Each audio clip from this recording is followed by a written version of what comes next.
apex and the terrain that you can bump into is so much, the distance is so much farther in River Park in comparison to Sacred Heart Hospital, where you can potentially bump into anything. And I believe it is at an advantage for the survivors this time around for, if ever, that's going to be a clown. But Adrian, we'll see. Ripper actually getting banned on the side of Hakuna Matata.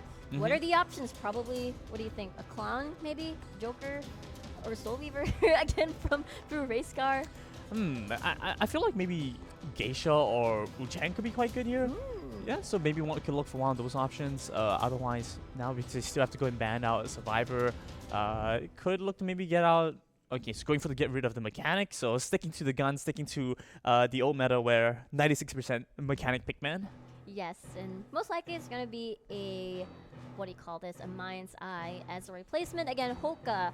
Hoka is the highest ranking survivor at the moment for NA in EU. So it's going to be interesting to see how they get back from this round, because again, it looked pretty grim during round number 1 where everyone was just, down. Adrian got the perfect score in. So we'll see. Yeah, and BC, Hoka is I mean, we saw Hoka go for that coordinator last game. Yes. So I think this is probably what's going to happen again. I think sticking to that same strategy should work out quite well. Yeah, coordinator once again. The only thing that I maybe want to see differently is perhaps instead of going for that perfumer, maybe they could go for the seer, maybe something that can give them a little bit more buffer in terms of what happens for that first catch, because we saw how effective Adrian was when it came to taking down even the Magician and getting that terror shock really early on. Actually, that is a very, very good point. I'm curious if they're going to go for the same strategy and probably just polish it a little bit. Maybe just, okay, let's still go for the perfumer and not the seer. That's possible too, yeah. Yeah, right. And just repair the mistakes what happened early game. I mean, this is a different map. This is so different from the River Park. So tempted, we'll probably be tempted to pick the same pick. Yeah, so you could see them continue with the perfumer and just try and work with that. Yeah, it looks like that's going to be the case. And as you mentioned, going for the Mind's Eye as a substitute for the mechanic. We'll see. We did mention Joker could be a potential pick for Adrian. Maybe a Geisha. Or a Wu-Chang. You mentioned Wu-Chang. I really hate dealing with Wu-Chang, especially if they are. But Soul Weaver is an amazing pick as well, since there's so many obstacles, so many objects to work with to put your webs on. So I'm really excited for this second half. Yeah, you have that great building in the center that's just going to be easy space for you to set up your webs around and just try to move around that space. And a lot of the survivors trying to move through that are just going to get caught out. The map is also great terrain-wise for being able to find a lot of spaces to just get those webs set up. You get that speed boost first and you can get the slows on them. So overall, Soul Weaver definitely looking to be a solid pick coming in.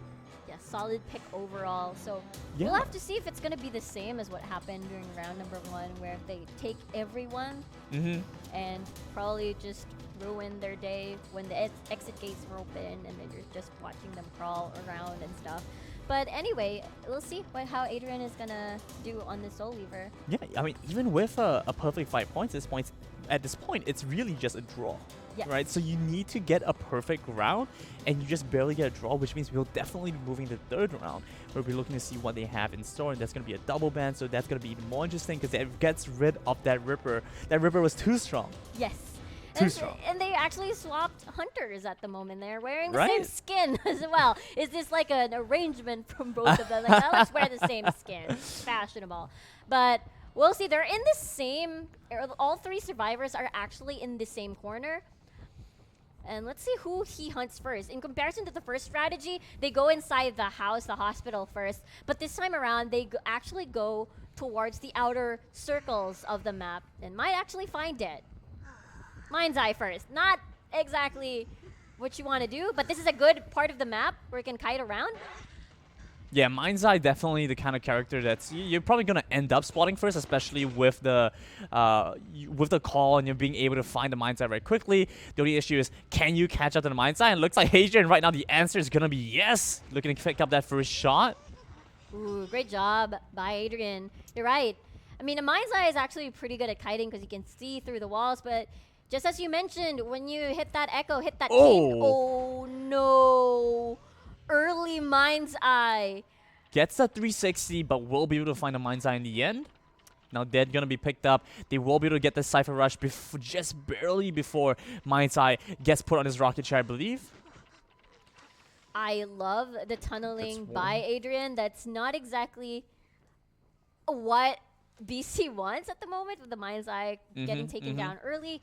Perfumer, or Coordinator rather, Hoka might try to pull in the rescue. Yeah, Hokage has no choice. Yeah, Hokage has no choice. You just have to do it.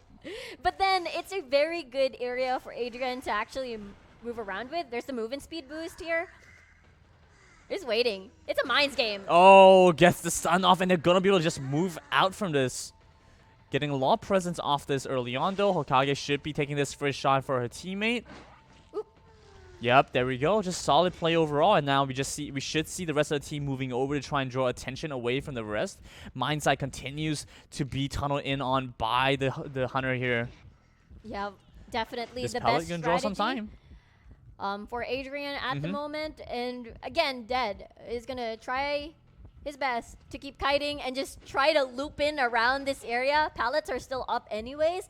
The web didn't hit the door, so the movement speed actually didn't proc, but this one did. So this is gonna be tough for Dead. Wow, right up the stairs too. Oh, gonna crawl, gonna fall, but it's not gonna be enough for Dead. Get a bit of time. He did. 2 ciphers left, actually. It's just pretty good. Yeah. Already rushing out these ciphers, but the next 2 ciphers don't look to have that much progress made on them. Did they reach half already? The rocket chair didn't reach half just yet, so they still can buy some more time. They have much more time to go work with this than before, but still might be difficult. Ooh, Perfumer actually still has 3 stacks. Gets the hit. Oh no. This is another Mines game. You don't want to get Terror Shock. You still have 2 stacks in your Perfume. Can they go for this? Oh my goodness. They still have the last effort, so Mind's Eye is going to be able to move out for a little bit longer. 2 ciphers left. Are they going to chase after? Yeah, Mind's Eye just going to get tunneled in by Soul Weaver right now. Yeah, they only have 20 seconds before the effects of the damage goes in. So they're running out of time. Yeah. There you go. There's a knockdown. And third time on the chair, you go bye-bye. But 2 ciphers still left. They're doing this a little bit slow because they absolutely wanted to get the rescue on Emrakul. But unfortunately, it's time to go back to the manor. Yeah, Magician will be able to keep working on the calibrations and on the deciphering. So they do have one more cipher that's very close to being finished. And they have another cipher on the top northern side of the map that's pretty close, like half done. And they can move back up. And this removes the debuff from the coordinator. So they should be able to look for this. Yeah, Magician just on that corner there, drawing a bit of attention. Yeah. Yeah, he actually, that's his last illusion, last one already. So it's going to be tough. But Adrian is like thinking, yeah, he's going over to that cipher over there. Spots. This is a good kiting area, perhaps, for Attempted. Can go through the windows and a couple of 2 exits. But then you're near the basement, so... Oh, Adrian also took the talent that allowed him to block out any windows that they cross. He took a risk. I mean, you are dealing with a perfumer, and you have confined space, so you could easily juke out, wait for Adrian to go in, and then activate your perfume, so you're back to the house. So Adrian took a risk with that persona build against a magician, a perfumer rather. I mean, yeah, perfumer and magician, both of them have somewhere that like they have that juke it huge out, kiting mechanic, kiting mechanic, inbuilt kiting mechanic, and so we were going for this much more risky play right now. 1 cipher left remaining, and they are rushing it. Nice stun over there, and Tempted. There we go. They gotta go for the gates. 20 seconds is all it takes for them to open the gates at this point. Again, it's 5 or nothing here for... They have to have a tie. It is nothing. They don't have a tie. They don't have a draw anymore. No draw. This is tough for Adrian. I mean, they still have to decode, but the Terror Shock actually managed to act. I mean, it's still not over. I have a feeling it's still not over. There's a teleport to the exit gate. But it's the wrong one. Emrakul is actually nearby. Okay. So Adrian will be able to move towards the rest of the guys the rest of the survivors who haven't managed to make it over to the escape gate. So guess the right escape gate just was there too early. That is true. That is true. Imagine if he timed it correctly and someone was decoding the gates. Yeah. He could have gotten an instant Terror Shock right there. But Emrakul, movement speed boost, not going to be enough. Coordinator is probably busy decoding the gates No, No, just actually, walking around. just running around. I think because it doesn't even make a difference anymore, because even if they get all the saves, yeah, they won't be able to get the perfect 5 points, which means they won't be able to draw this round. Ooh. I mean, there's still a chance. That's 2 down. Hokage is in the area. And Adrian, I don't think he has an idea, or rather, probably has an idea. So puts Emrakul in the dungeon, in the basement, rather. And this is going to be tough. Yeah, Not this is a lot done of- deal. Yeah, not a lot of room to work with.